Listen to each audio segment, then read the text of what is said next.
Hello and welcome to Marinsky March 2023, where every day in March we make a sausage recipe out of one of Adam and Stanley Marinsky's books. Last year we did home production of quality meats and sausage, which I think is one of the best sausage books out there still. It gives you the how and why behind what you're doing in sausage making. But this year we're doing recipes out of the new book, 1001 Greatest Sausage Recipes, which is a gift to us sausage makers and meat enthusiasts. Adam and Stan have traveled across Europe and North America for the last 20 years compiling recipes, and they put it all into this jumbo book. What's even better is Stanley has sent me 5 copies to give away to you guys over the course of the month, and all you got to do to get qualified is leave a comment in the videos and I'll find you and I'll send you a copy if you're one of the lucky winners. So, without any further ado, let's get into 1001 Greatest Sausage Recipes by Adam and Stanley Marinsky. Welcome to another episode of Marinsky March, where we're making sausage out of 1001 Greatest Sausage Recipes by Adam and Stanley Marinsky every day in March. And today is a head cheese, which is kind of like a sausage. Much more popular in Europe than it is here in North America. You still see it in North America though, but it's basically a type of sausage or specialty meat, you could say, that's designed to use up all the scraps of the pig. And it's not actually a cheese. Brunswicki Head Cheese is on page 557. It's from Poland, and it says, head cheeses are very popular in Poland and Germany, and the origins of this one are leading to a German town of Brunswick. So there you go, the Brunswick head cheese. I don't actually have any heads. I didn't buy a head for this. I maybe should have, I guess. Maybe one day we'll get an actual head. But the reason they use a head is because in the cheek meat there's lots of connective tissue and there's skin on the head, and when you boil it, it creates its own gelatin. So if you don't have a head available, you want to replace it with something of high connective tissue. So you would, today I got hocks, so there's lots of, it's a skinned hock, so skin also adds to your gelatin, because this is going to be, it's going to be kind of like in a jelly. It'll be sliceable, and at the very least it'll be spreadable. So the hock, as you can see, or if you've ever cut up an animal, you can see it has lots of connective tissue. I'll show you this one here. Scrape off the bone dust. Okay, this is a pork hock. It's basically the foreleg of a pig. And you can see all those little kind of white stripes in there. Those are connective tissue, so it's high in collagen. If I flip it over around to this side, and you might think it looks like marbling, but for the most part, those are kind of like bits of silver skin and stuff, high connective tissue. And the bone's going to produce a bit of gelatin for us too. Look at the end there, there's some more of it there. So, and like I said, a head has lots of skin. So this recipe even calls for a little extra skin on top of, which winds up in the final product.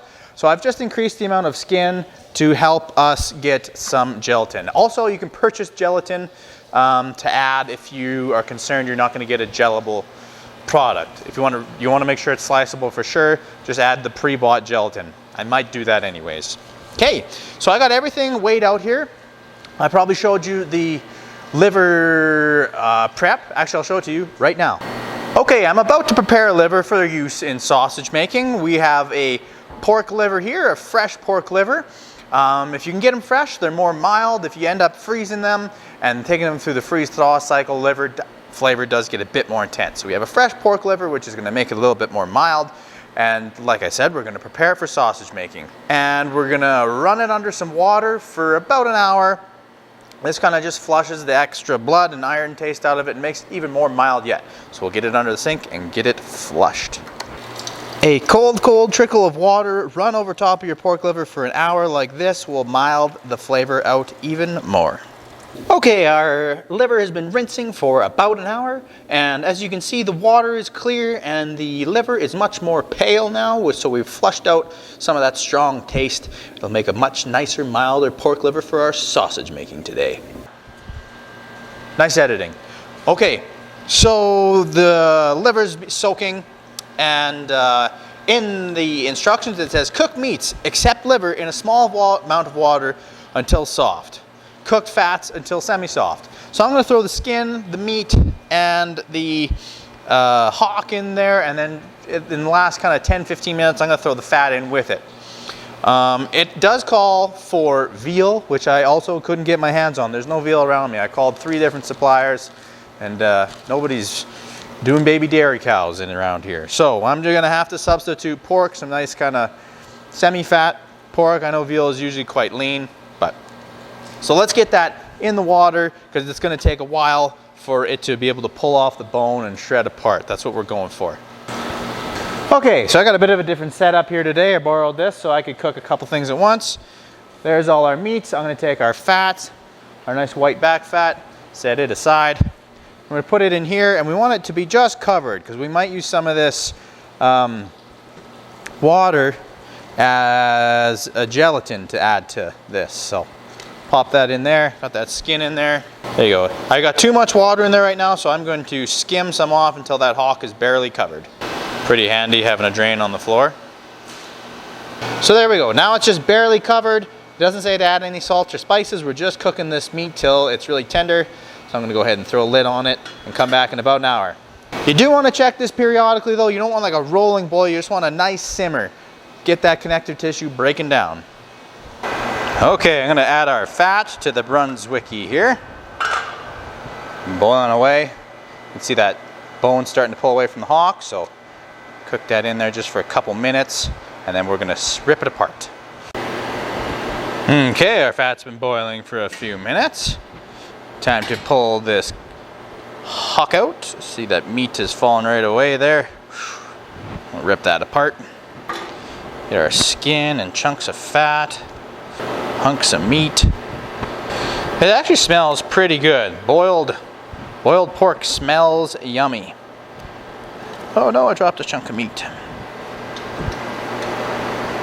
Whew, got it, still on the barbecue. That looks like it. Okay, there it is. Time to shred, pull the pieces of gristle out. These just came just out of the pot, so I got some insulated gloves on. There's the meat starting to pull off the bone there. Little connected yet. We probably could have boiled it a little bit longer, but whew, that's warm. That's okay. We'll pull it off, and then we're gonna cut half of the meat and skin and fat into 3/8 to 1/2 inch cubes. Then we're gonna run the other half through the grinder. Actually, yeah, the bones are falling apart, so it's pretty good. Just a little bit of connective tissue that you don't want in there anyways, it says. So, see you later, bones. Shred some of this like pulled pork. Okay. So I'm gonna just mix it up. There we go, that's about half. Now I'm gonna grind this half, cut that half. So into the grinder we go with this stuff in a 3mm plate. So that is 1/8 of an inch. Here we go. That head on there nice and tight. And it's warm meat going through the grinder, so it's gonna come out kind of mushy. But I think this is gonna fill the spaces in between those, because there's no gelatin added and no lean ground meat added in between, so hopefully this binds that together. And of course you got to boil the skins ahead of time. If you were to just put raw pork skin in there, it would be difficult to run through your grinder, and it would be a strange texture in the end. So that's half of it ground through. I'll cut that other half into cubes, mix with some spices and stuff. Yep, that's what we'll do. So we're gonna have little chunks of onion in this one, it looks like, because in the other recipes I've done, it usually run the onions through. This one's gonna have little chunks of onions. Differences in texture.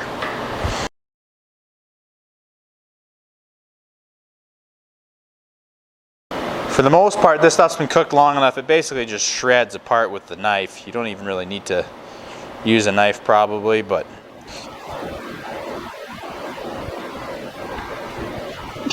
our mock pork head has been cut into cubes. Now we're gonna launch it into the ground up meat, add our spices and onions to the Brunswicki Head Cheese.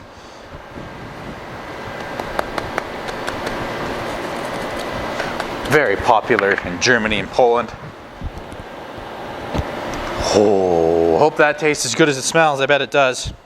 Now it does say to stuff these into pork bladders, or which is like a bung or 105mm synthetic casing, so they'd be quite big. I don't have any of those. I do have a beef bung, but I have some beef middles here that are already soaked, so that's what we're going to stick them into. And so that's the next shot you'll see, is they'll be getting stuffed. Okay, a little bit of warm meat coming out there. I'm going to tie that off. I don't usually tie them off, but on this big guy we're gonna. Says to stuff loosely, I think, if I remember. I should check. Yeah, stuff loosely, because we're going to flatten this one square at the end, so not getting too fussy in the stuffing. All right, I'm going to have to push the rest of it out. Have a little smaller stuffing horn.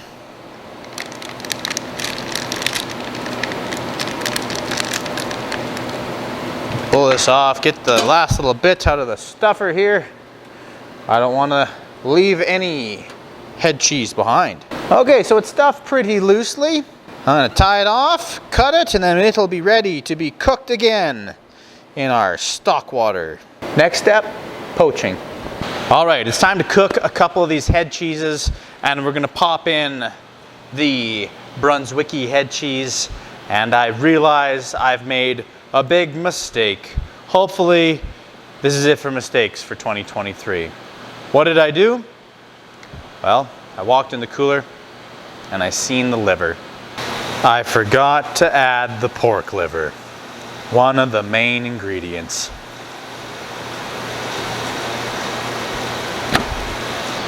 Yes, I forgot to grind the liver into this afterwards. Kind of didn't say in the instructions.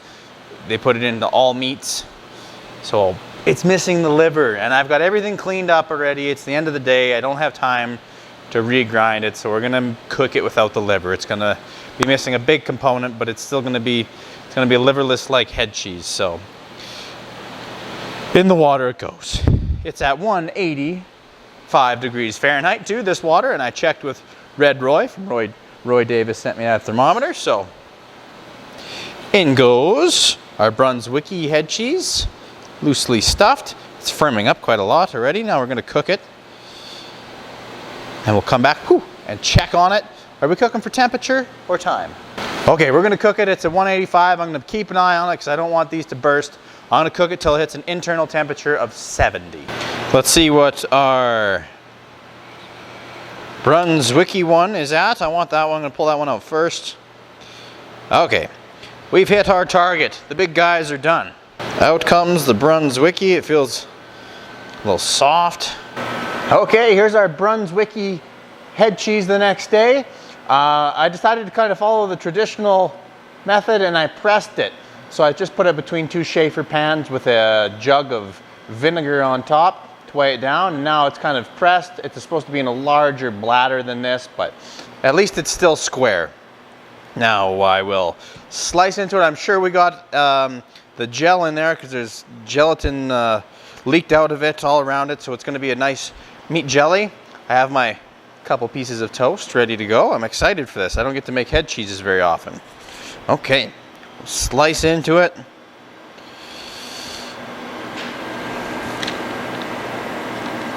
Now I know it's missing the liver. I'm still a bit disappointed with myself about that, but yeah, this looks like a nice head cheese. There we go. That's the inside of the head cheese. You can see the cure actually kind of did change the color of the meat a little bit. It's got that pinky color.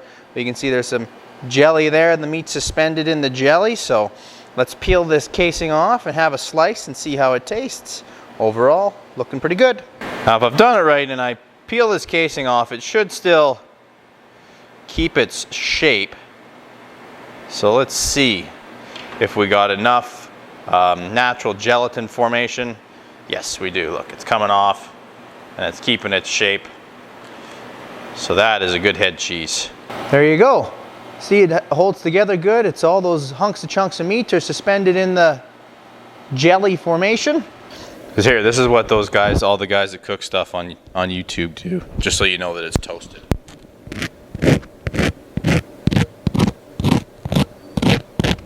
There. We'll have one piece here with no bread. See how it is. Brunswicki head cheese, minus the liver. It's going to be missing the richness. I'm really, really disappointed because liver adds, when it's added about that amount, what was it, about 15%, it would have made like a really rich flavor. It wouldn't have been irony, it wouldn't have been strong, so that's disappointing.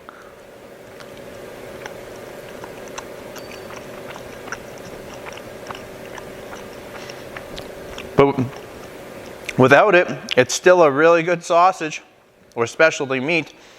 Oh, that's yummy. Head cheeses are not appreciated enough in North America. Brunswicki head cheese is good, and that would have been great with the liver in it too, but this is great the way it is.